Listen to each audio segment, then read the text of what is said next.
આ રાસોત્સવના લાઈવ દ્રશ્ય છે જે ડ્રોન દ્વારા આ રેકોર્ડિંગ કરેલું છે. જય દ્વારકાધીશ, જય રણછોડનો નાદ કરજો. ભવ્ય અને દિવ્યતાના દર્શન, આ રાસોત્સવના દિવ્ય દર્શન કરી રહ્યા છો. કૃષ્ણ મંદિર જગતગુરુના દર્શન કરી રહ્યા છો. દ્વારકાધીશની નગરીના દર્શન કરી રહ્યા છો. ભવ્ય દિવ્ય રાસોત્સવ દ્વારકાના આંગણે કરવામાં આવ્યું છે. કૃષ્ણ મંદિર જગતગુરુના દ્વારે કરવામાં આવ્યું છે. જય દ્વારકાધીશ, જય રણછોડ, જય મુરલીધર. તો ચાલો વિશેષ દર્શનનો લાભ પ્રાપ્ત કરો.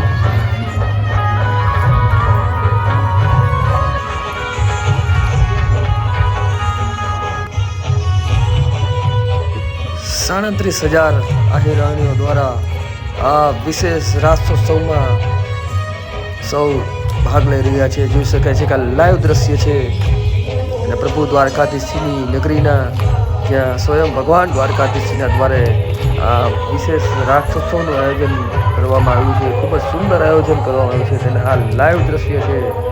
તો વધુમાં વધુ શેર કરજો. જય દ્વારકાધીશ, જય મુરલીધરનો નાદ કરજો. આ વર્લ્ડ રેકોર્ડના પણ સ્થાન પ્રાપ્ત થવાનું છે. એવા આ 37,000 આહિરાણીઓ દ્વારા આ સમાજ દ્વારા ખૂબ જ સુંદર આયોજન કરેલું છે. અને આ લાઈવ દ્રશ્ય છે. જય દ્વારકાધીશ, જય રણછોડનો નાદ કરજો. કૃષ્ણ મંદિર જગતગુરુના દ્વારે, દ્વારકાધીશજીના દ્વારે આ વિશેષ રાસોત્સવના ભવ્યતા અને દિવ્યતાના દર્શન કરી રહ્યા છો. કૃષ્ણ મંદિર જગતગુરુ, જય રણછોડ, જય મુરલીધરનો નાદ કરી દેજો. અને તો હવે વિશેષ દર્શનનો લાભ આપ સૌને મહા રાસોત્સવના રસોડાની અંદર ભોજન પ્રસાદાલયમાં આ સુંદર લાઈવ દ્રશ્ય છે જ્યાં હજારો લોકો, લાખો લોકો માટેનો મહાપ્રસાદ તૈયાર થઈ રહ્યો છે. ભોજન પ્રસાદ તૈયાર થઈ રહ્યો છે. દ્વારકાના એવા પ્રખ્યાત એવા ભજ્જી પરિવાર દ્વારા સૌ ભક્તોને માટે આ મહાપ્રસાદની સંપૂર્ણ વ્યવસ્થા તૈયારીઓ થઈ રહી છે. જેથી કરીને આ હજારો લાખો લોકો માટે આ લાઈવ રસોડું છે મહાપ્રસાદનું.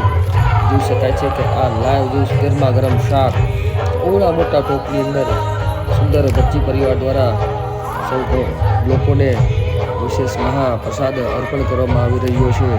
અને આવી સુંદર વ્યવસ્થા, જેમ કે આવા મોટા મોટા ટોપ રાખેલા છે. અને આ જો ગરમા ગરમ દાળના જે બધા ટોપ છે જોઈ શકાય છે, ત્રણ શાકના, 3 દાળના, જેથી કરીને કદાચ સંખ્યા વધી જાય તો પણ મહાપ્રસાદ લેવામાં કોઈ ભક્તો કોઈ પણ જાતની તકલીફ ન પડે. ગરમા ગરમ ભજ્જી પરિવાર દ્વારા સૌ ભક્તોને અર્પણ કરવામાં આવી રહી છે.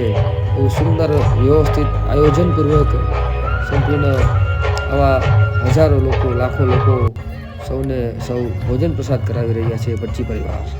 આ ગરમા ગરમ લાઈવ રસોડું કહેવાય છે જે સતત 24 કલાક કાર્યરત રહેલું હતું. કારણ કે હજારો ભક્તો દ્વારકાધીશજીના દ્વારે રાસોત્સવમાં સૌ ભક્તો આવ્યા હતા, સૌ લોકો આવ્યા હતા. તેના માટેની આ સુંદર વ્યવસ્થા રાખેલી હતી સમાજ દ્વારા અને ભજ્જી પરિવાર દ્વારા. ખૂબ જ મહાપ્રસાદ સૌ ભક્તોને માટે અર્પણ કરેલો છે. અને આ લાઈવ રસોડાનો દ્રશ્ય છે. તો હવે આપણે આ ગરમા ગરમ લાઈવ રોટલી કહેવાય છે કે 50થી 60 માણસનો સ્ટાફ કેવલ રોટલી જ કરતો હતો. એ રીતના અલગ અલગ વ્યવસ્થિત વ્યવસ્થાપક રીતના આ બધું સુંદર આયોજન કરવામાં આવ્યું હતું. જેથી કરીને સૌ ભક્તો ગરમા ગરમ લાઈવ પ્રસાદ, મહાપ્રસાદ ગરમા ગરમ 50થી 60 લોકો કેવળ રોટલી જ બનાવવાનું કામ કરી રહ્યા છે. અને સુંદર વ્યવસ્થા રાખેલી છે જેથી કરીને આવનાર સૌ ભક્તો મહાપ્રસાદ પ્રાપ્ત કરી શકે. ભગવાન દ્વારકાધીશના સાનિધ્યમાં વિશેષ આ રાસોત્સવના આ રસોડાના દિવ્યતાના ભવ્યતાના દર્શન છે. જય દ્વારકાધીશ, જય રણછોડ, જય મુરલીધરનો નાદ કરી દેજો. અને આપણે આગળની વ્યવસ્થા પણ આપ સૌને હું દર્શનનો લાભ પ્રાપ્ત કરાવું છું. જોઈ શકાય છે કે લાઈવ આ મિષ્ટાન બની રહ્યું છે અને આ જોઈ શકાય છે. જો લાઈવ ગરમા ગરમ ભાત બની રહ્યા છે અને 50થી 60,000 લોકો માટે આ ભાતની વ્યવસ્થા થઈ રહી છે. આ લાઈવ ગરમા ગરમ રસોડું છે અને મહાપ્રસાદનું આ ભજ્જી પરિવાર દ્વારા સૌ લોકોને અર્પણ થઈ રહ્યું છે. તેને આ લાઈવ દ્રશ્ય છે. ગરમા ગરમ મહાપ્રસાદ અવડા બધા લોકો માટે બની રહ્યો છે. 50 થી 60,000 લોકો અને 2 થી 3 લાખ લોકોએ છેલ્લે દિવસે મહાપ્રસાદનું ભોજન પ્રાપ્ત કરેલું છે. ગરમા ગરમ. તો જય દ્વારકાધીશ, જય રણછોડનો નાદ કરજો. પ્રભુ દ્વારકાધીશજીનો જય જયકાર કરજો. પ્રભુ દ્વારકાધીશજીની નગરીમાં વિશેષ રાસોત્સવનું આયોજન થયું છે. જય હો. આ લાઈવ છે, જોઈ શકાય છે કે ઓરા બધા ટોપની અંદર વઘાર થઈ રહ્યો છે રાખનો. 50 થી 60,000 લોકો માટે એક જ ટોપની અંદર મહાપ્રસાદ મળી રહ્યો છે. આ રાસોત્સવના રસોડાના દેવી રસ